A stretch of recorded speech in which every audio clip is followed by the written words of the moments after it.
Oftentimes, I get questioned whether an individual can be placed under arrest for DUI if they place their keys in the center console, if they go to sleep in the back of their car.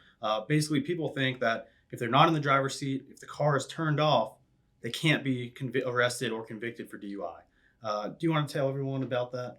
Yeah, sure. It's not quite that straightforward. There's two ways to be DUI in Tennessee. One is to be driving. This is circumstances where somebody is parked, and that's called physical control. And the question becomes, were you in physical control of the motor vehicle? And the test generally is, are you able to put that vehicle into motion? Like if you have the keys in your pocket and you could stick them in the ignition, or if you've got a push start, that's going to be a factor that weighs against you. But what our court has said is it's a totality of the circumstance test. So, Right. bearing in mind all the different factors, are you totally out of gas? Is your engine block blown? Could this thing move?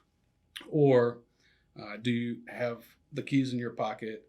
Are you sitting in the front seat? Are you sitting in the back seat? How likely is it that you would be able to put the vehicle into motion? And if you have the present ability to do that, you absolutely can get arrested and potentially convicted for DUI. Okay. Yeah, and especially you mentioned a car being out of gas, and I think there's even a Tennessee Supreme Court case that ruled in a case where there was a gas station, I believe, close to a mile away. That was a crazy case. Yeah. Yeah, from the individuals out of gas side of the highway. They said, well, he's only about a mile away from the gas station.